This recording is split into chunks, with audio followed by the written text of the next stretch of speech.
Only the man who doesn't want power deserves it. This idea, it sounds noble, and it's why our world is ruled by psychopaths. Today, we're talking about why good men should seek power. We're talking about the age-old conflict between the natural aristocracy and the managerial class. Let's begin. So, Cicero thought that a man of good character and intelligence has a moral obligation to seek political office. If a good man doesn't seek power, he is doing a disservice to his city, to his community, because lesser men will rule. This same idea comes from Plato. Plato thought that if a great man doesn't seek political leadership, he will be ruled over by his inferiors. This idea is obvious, it is ancient, and it is completely illegal in modern culture. You see, the modern world is founded on this lie of the reluctant leader. And this trope, it's exhausted in every work of pop culture, of every modern movie. It's only the reluctant man, the man who doesn't want power, the orphan, the everyman, only he, the reluctant king, is worthy of it.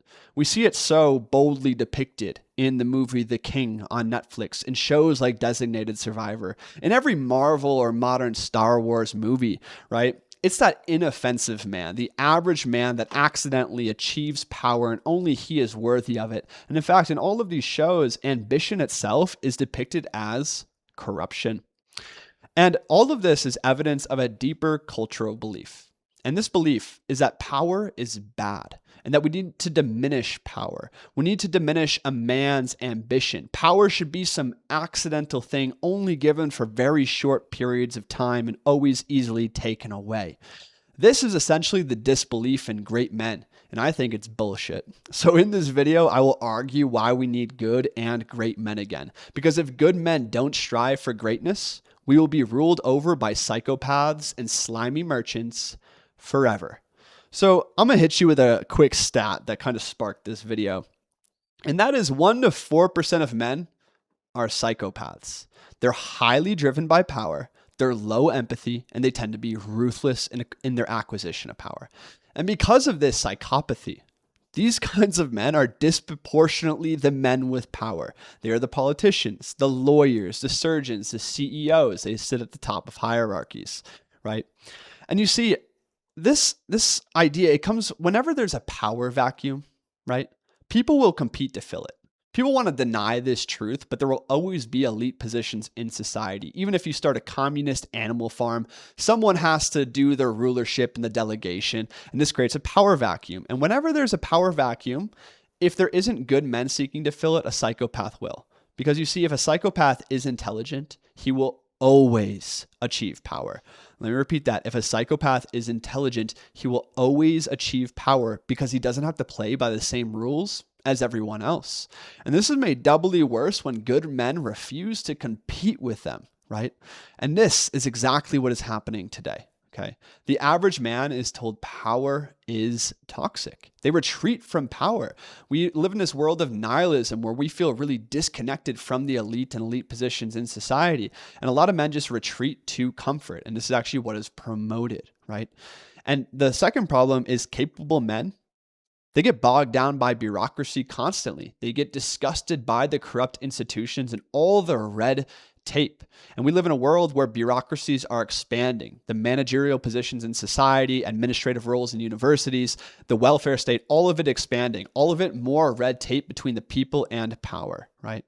And the third problem is that exceptional men are actively attacked by the managerial class. And this is seen in cancel culture and how, more independent men are often torn down by petty bosses, which we'll talk about deeply in the first part of this video. As a result of any of this, right, men are either taught to play small or they're forced to opt out of the system entirely. And who does this benefit?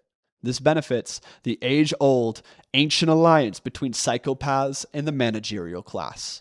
So I know about this firsthand. Okay, 10 years ago, I dropped out of an Ivy League school and basically opted out of society. I became a vagabond. The government, it looked corrupt to me. Corporate life looked bleak and soulless. Academia was absolutely dead, right? And I'm not unique in this perspective. I talk to ambitious men hundreds of times a year, right? And I just talked to this guy last week, right? Early 20s, military officer. He's on the elite track and he's walking away from all of it, everything he's worked for, because he doesn't trust his superiors. He doesn't trust the institution. He doesn't trust the military industrial complex, and he doesn't know where to go. It is pushing out the capable men, right? And this is a huge problem. And to these men I speak to in this video, and to them I say, we need to either gain power through the institution, and do that if you're well suited to dealing with bullshit. And if not, come create new institutions with me and others. It is my thesis that in my generation, we're going to see the rise of a new counter-elite that builds a parallel institution to the one we see today. This is almost inevitable, with so many great men and women being forced out of society. And to them, I say we need to seek power, personal power, spiritual power, power in politics, but also power outside of the system. We basically need a new breed of heroes. And the number one thing that we're up against is essentially the petty boss structure, the managerial class, and this bureaucratic parasite that basically rules all things right now. Their number one thing they hate is excellence. Let's talk about that. So my favorite teacher in high school, his name was Mr. S. Let's call him Mr. S here. He actually taught. He actually cared. He was bold. He was direct. He was challenging. The students loved him. I loved Mr. S. The bureaucracy absolutely hated Mr. S. You see, Mr. S was a badass, right? If he was sitting in a meeting that he thought was pointless, he would let the principal know. And he would ask the principal, why do I need to be here? If the principal couldn't explain to him why he needed to be there, he would respectfully leave. I also did this almost 100 days of my senior year in high school. I had 100 absences because if I thought a class was stupid, I'd let the teacher know and walk out of the class and leave. And I was fairly notorious from this. But to this day, right now, Mr. S is being pushed out of his teaching role. He's always complained about administration, right? And Mr. S, he represents something. He represents a bug in any bureaucratic system, okay? He wasn't a conformist. You see, Mr. S was a leader. He thought for himself. He actually taught things. He made his students think. And he didn't need the approval of the other staff. He didn't need the other staff to like him, nor did he need the approval of higher ups who he thought weren't worthy. If he thought someone didn't have actual moral and intelligent authority above him, he didn't really listen, right? He always did what he thought was best, and he always did his best, and it's why he was a great teacher, right? Mr. S was an echo of something that was quite common in the ancient world, and it was the idea of being an aristocrat. To the ancient Greeks, right, the idea of being an aristocrat was being a truthful one. You see, in ancient Greece, the aristocrats actually called themselves the truthful ones because they had the power to speak the truth boldly, even if it was to their disadvantage, okay? Understand something. The weakling can never do this. The weakling couldn't drop out of, an elite school to start making YouTube videos speaking the truth 10 years ago, to be humiliated by everyone he knew, to sacrifice everything he had and his reputation in the eyes of everyone to go his own way. The weakling can't do this because everything for a weakling is carefully calculated to gain advantage, to gain control, to gain artificial status in the eyes of others. They cannot speak the truth because of the repercussions of what their truth may reap upon their lives. And unfortunately, weaklings gain power rapidly in bureaucratic systems, okay? Let me explain why. So generally this type of last man, as Nietzsche would call it, they conform. They conform the fastest. And that's because their thinking is always from the outward to the inside. And that's because they're insecure. So when they form their opinions, when they form their principles, when they form their thoughts, they look at how do other people think? What's popular today? What's trendy today, right? And that informs their opinions mostly, right? They adopt what's popular. And this is why a lot of politicians today, you see them pivot on their opinions. And a lot of political pundits today are always adapting to what is popular. They're riding the trends to increase power. And that's because their power is not coming directly from their force of personality, but by their manipulation of others, by their manipulation of public opinion, by conforming themselves to what other people think. Hence, they're weaklings, right? So essentially, weaklings, they manipulate subtly. They use covert means to acquire and hold power because they lack the force of personality to command it openly. And then when Mr. S comes along, or a natural and excellent leader, these types of figures, these natural aristocrats, exist outside of the system automatically, or at the top of systems automatically. And this produces bitterness in a certain type, the petty bosses. Everyone has run into these guys at some point, right? The petty bosses feel threatened by Mr. S. Their instinct is towards resentment and envy of Mr. S. These are Nietzsche's last men. And essentially they channel this darkness, their shadows, into subtle sabotage. They don't even know they're usually doing it. They try to micromanage Mr. S, right? Maybe they tattle on him to the principal. They try to get him into trouble, or they tarnish his reputation behind his back. They attack him in subtle and often unconscious ways to make his life harder, right? Just think about the last time you had a boss, and that boss was micromanaging you, trying to control you, nitpicking you. Maybe she felt threatened, or maybe he felt threatened by you, right? And this is the issue is these petty bosses, they occupy like all of these key positions within any bureaucracy because they're so good at following the rules and conforming themselves to fit into the system, to fit into the eyes of others. So petty bosses rise into all of these managerial positions, and then they cancel Mr. S, right? And then Mr. S, if they don't get canceled, they retreat from the system because it's full of these vultures, right? So we've all ran into this at some point, right? And going back to that note on the psychopaths, the deepest issue here is that psychopaths and petty bosses have a natural alliance. They're natural born comrades that goes back thousands of years. You see, what happens is a psychopath manipulates the world and ruthlessly seizes power. And then he surrounds himself by petty bosses who follow on his coattail. These petty bosses, they will sacrifice principles. They will sacrifice what they think is right, essentially for status, right? And they ally up with the powerful and become their sycophants. So over generations, this essentially produces tyrants who rule a managerial class. And these tyrants actually rule from the shadows generally. The psychopaths aren't even the Trump, the Waltzes, the Keir Starmers. The Keir Starmers, they change their opinions every fucking 4 years, right? These men are managers. The psychopaths are the men behind them, right? So essentially we have a ruling elite today composed not of the best, but of the most manipulative, surrounded by the most conformists. And the key point here to understand is that for the petty boss, their authority is given by the institution rather than one directly. And whether you follow all the conspiracies or whatever you think, this really does exist, this blooming of the managerial class, a cabal of administrators and bureaucrats squeezing the vitality out of every institution. Just look at something like the Ivy League schools or universities. The administrators' roles keep expanding, but there's not more teachers, there's just more bureaucrats, right? And these bureaucrats, they micromanage, they control the teachers, they pull rank, and they tear down the exceptional. They tear down the independent. And this is the oldest struggle in humanity, right? The struggle between the great man, the true leader, and the hordes of petty tyrants led by Sauron the psychopath. Welcome to Lord of the Rings, right? We have Sauron the psychopath ruling his petty tyrants and his petty magicians who are producing all of these hordes who are coming to destroy the Shire and destroy the great man Aragorn. But what happens? Aragorn, the last true aristocrat, arises and opposes empire.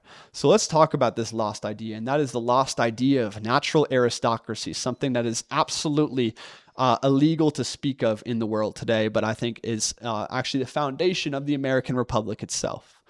So the main enemy, if we're going to boil down this whole video, the main enemy we have today is that, or the main problem is that spiritual authority has been ripped away from worldly authority. Let me repeat that.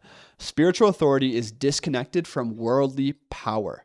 Our leaders today are not exceptional men. They are bourgeois. They're average. They're managers, right?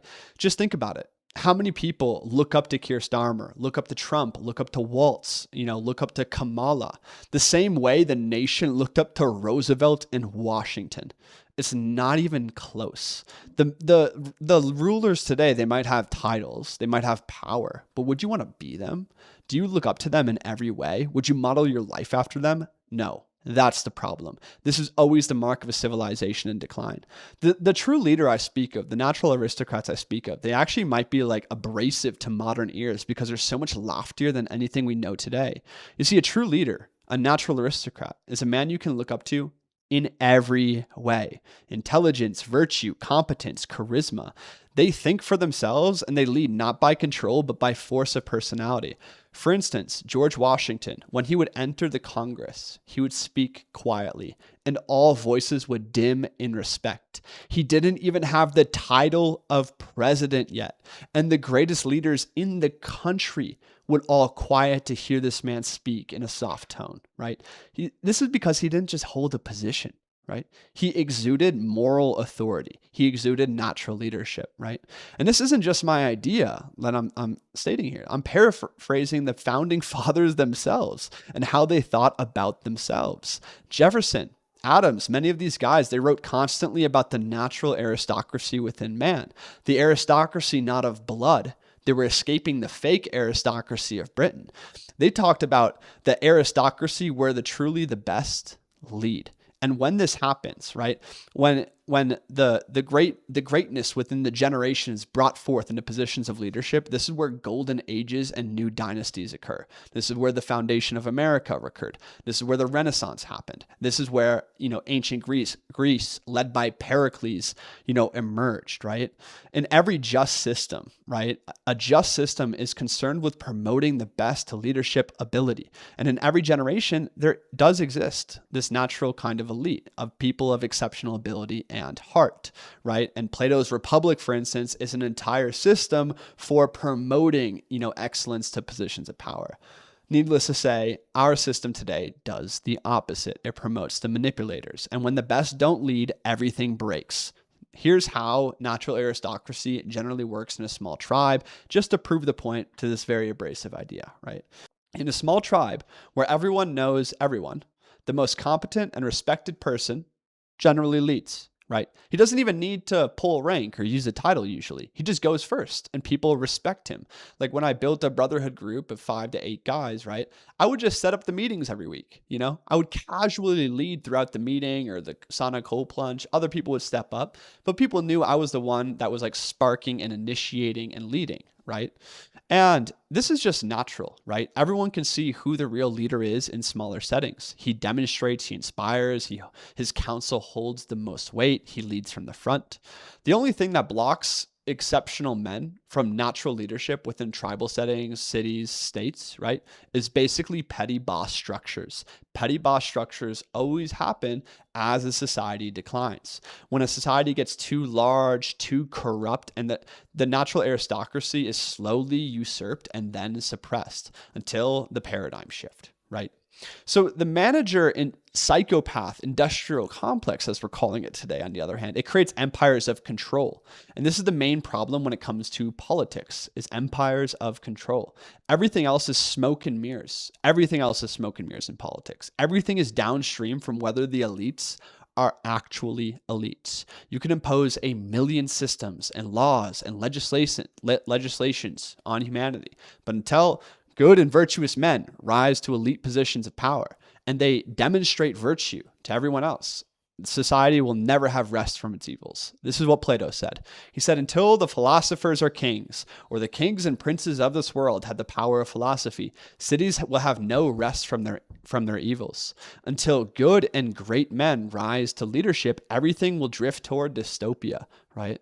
And this is like first principle thinking, right? Basically, every other political question is of secondary importance to great leadership. If you have great leadership, you'll settle disputes in the right way. You will inspire people to become the right thing. Society will flourish when there's a golden king. Anything less than that, society will always drift towards entropy, right?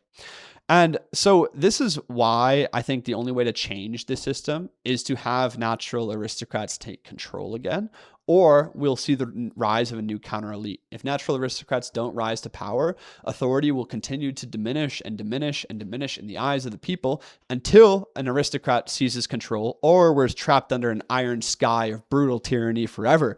This is why we need the rise of a new counter elite. So let's talk about exceptional manhood, getting to kind of the main gist of this essay here and kind of what my channel is about, right? You know, I speak to the counter elite. I speak about self-actualization, spirituality, virtue, things of this nature.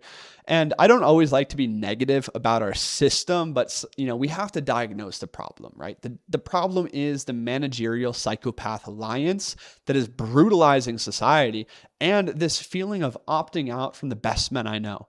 This is what we need to change, and we need to create a culture of exceptional manhood to change it, right?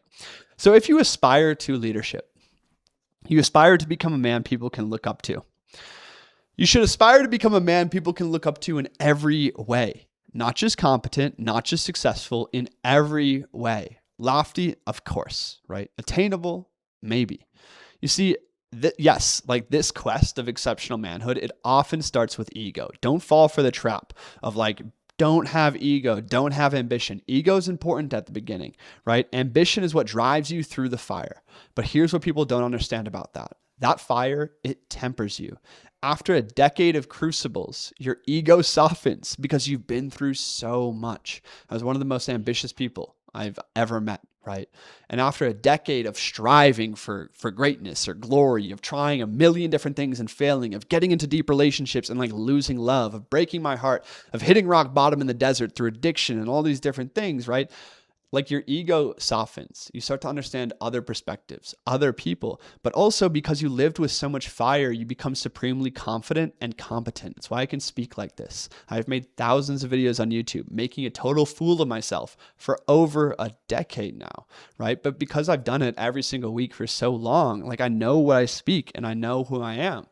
So you become supremely competent and confident. You stop needing to prove anything. You can follow as well as lead. You can celebrate others because you are not insecure, right?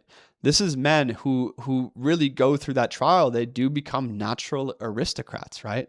And this is the exact opposite of the petty bosses. Natural aristocrats are confident enough to let others shine. They don't need to control. They're secure enough to speak the truth, even at personal cost. They're developed in their virtue because they know the world of vice, right? They have developed their capacity, their intelligence, and through experience, they become a man of personality, a man of more wisdom, and people naturally tend to follow this type of person. And I know it can sound conceited talking about natural aristocracy in relation to myself. Yes, I'm proud of who I've become over the years. You know, I have a big ego, but I got a soft ego. And someone needs to say this because we have such a corrupted view of what aristocracy naturally is, right? So going back to our essay here is that when this idea of natural aristocracy, this is what the academies used to educate for. And this is where the training grounds for the princes of the future would have happened, right? If we think of what the Ivy League would have naturally represented, or going all the way back to the Platonic Academy of Plato, right? These were places of shared striving to produce a real elite, men who could think well, who could train well, who were physically jacked, like Socrates was a warrior, right?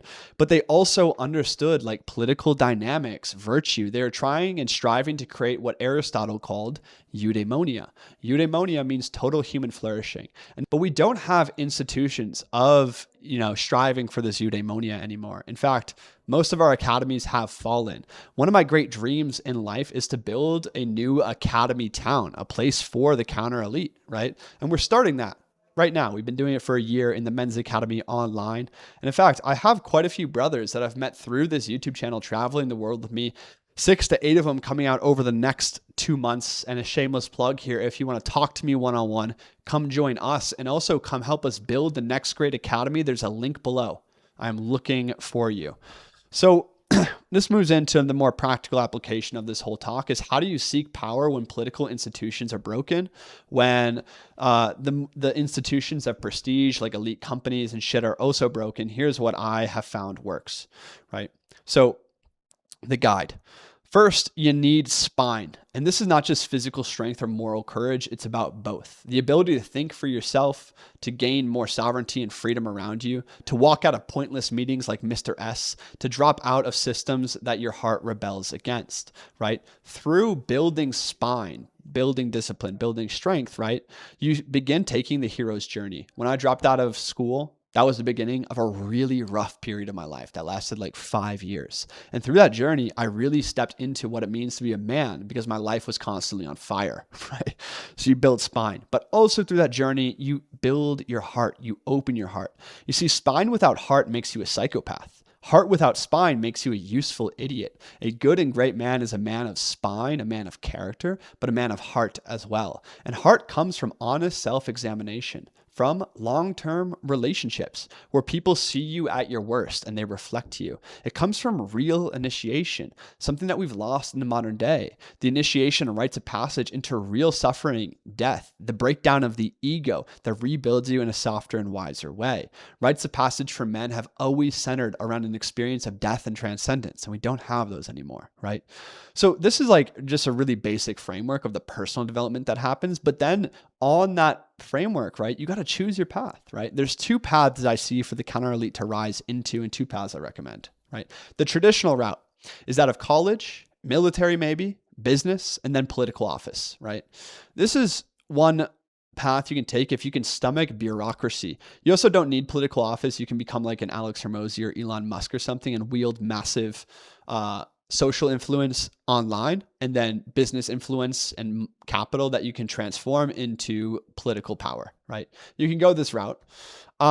If you're positioned well to do it, go win it, right? We need good men and women inside the system. The counter elite route is something I'm much more familiar with. And this is about building something with 1 foot in the normal system, but 1 foot out of the system, essentially trying to build a beacon for the next evolution of humanity, right? And this looks like entrepreneurship, building influence online and then converting it into real world networks. My friends, no one understands today, literally no one understands today, the power of the internet to filter the entire world, to meet the most aligned people in the world and then organize in real life. People don't understand this because men and women today are really bad at organizing anything in real life. Just look at your network right now. How many cool events, projects, operations do you get invited to? Maybe like 1 or 2 a year, right? People don't build in the real world. Like I said, I have an online network of hundreds to thousands of awesome, intelligent, ambitious men online. And I'm constantly filtering those into my real world to find my best friends who want to go build the academy town with me. If you can take this path of building fraternal networks online and then in real life, you tap into a huge seat of power that has always been the seat of power for the counter elite. How was America formed? It was formed through Freemasonic orders, right? Basically, men would gather together into these fraternal networks like Freemasonry, and Freemasonry would connect the business owners, the pioneers, the entrepreneurs who were coming over to the new world and connect them into an elite that could influence politics, money, the economy, and institutions across the board. And Freemasonry was deeply impactful in creating the new republic, the new world. Now, Freemasonry is steeped in conspiracy. Most people don't understand it, but fraternal networks have usually started most new nations. Think about that, right? So the counter elite route is obviously entrepreneurship, building influence online and in real life, and then uniting a network together. You don't need to build a fraternal order. You can come join one, or you can just build a tribe of some kind. Basically, you need to lean into community, right? And this is my path, right? To become a leader, to become one of the counter elite, essentially you need to become good and great, right? You need to gain resources and power inside and outside. So however you want to do that, figure it out, right? Here's what matters most on that path, right? Basically a leader is someone who goes first. You see, natural leadership is never about a title. I may have titles in the future, but I'll never need them because people follow me. You're following me right now watching this video. I have influence, right? And I'm not, I don't have crazy influence. I'm not super established in the world, but basically I go first and I go first relentlessly. And if you do this, people just let's do it with you, right? You can collaborate with other people. And in going first, the second step is to go together. Those who go alone, they can go fast, but they never go far, right? Solo greatness is an absolute myth. It doesn't exist. You need brothers, you need allies, you need a company of leaders. And ego kills more movements than opposition ever does. Ego kills more movements than opposition ever does. One of the hardest things about creating a new counter elite, creating something that can actually build parallel institutions, is that everyone who's also a leader, who's intelligent, ambitious, capable, those types of people, they all have their own ideas about how things function. So in order to go together and actually organize in the real world, we all need to be able to have good social skills of humbling ourselves, seeing where someone else is better and, can lead us even, where we can follow, where we can collaborate. We need to soften these grand blueprints. We're not here to be cult leaders and impose our own will onto the world. We're here to get together with a group of equals, right? And a leader will naturally emerge even from there. It always happens, right? But be able to find your equals and go with them, right? This often takes humbling ourselves. And along the way, just build social capital relentlessly. If you are constantly building your outer network through joining something like the Men's Academy, creating content, building an online community, and you're building your outer network in real life, you're filtering the outer network into your wolf pack, right? And then your wolf pack is going together towards a dream. And then you're collaborating with other wolf packs. This is how you create new nations, new empires. This is how you create new parallel systems. This is how you create real power in the real world. And people don't understand this because they don't recognize the huge innovation that the internet is. In terms of every revolution up until this day, and every great paradigm shift, it's usually happened in the pub, in the cafe. It's happened in the Freemasonic Lodge. But that only attracts, Johnny, Tommy, and Benjamin who live in that town, who live in that vicinity. Right now, I'm talking to Johnny, Tommy, and Benjamin, and one lives in Serbia, and one lives in Australia, and one is with me right now in the backyard of Guatemala, right? And it's amazing that we can coordinate from around the world to build a new counter elite that could build something tremendous. This is how I see the path of good men seeking power that can compete with empire. So this is the retribalized endgame, my friends. Essentially, we need to create communities full of exceptional men and women who go first. Essentially, these are the pioneers who go first, and then they create the space for other people to come join them. You don't need to be everything, exceptional in every way. The person who isn't exceptional in every way is obviously going to emerge as a great leader. But you can develop your own capacities, your own skills, ally with other people and join bigger movements or help lead bigger movements and become, part of the counter elite. This is essentially this path I'm outlining here. This is how Netflix replaced Blockbuster. This is how America replaced Britain, right? This is not by reforming a broken system. This is by building a new system that is obviously superior, right? And just letting the dice fall. Because when you do that, when you build something that's obviously superior, inspiring, excellent, and capable, you will start attracting the best people from the old system. This is why counter elites always lead revolutions. And if you want to join, what we're doing here, there's a link below to join the Men's Academy, but also we started an app for you. It's called retribalized.ai. We're looking for different types of people across the board who want to meet their best friends, the most aligned people in the world, and start a project of some kind. Start a club, start a town, start a city. Whatever you want to do, you can find it on Retribalized. We're in the beginning stages, and we need founding members like yourself. Peace.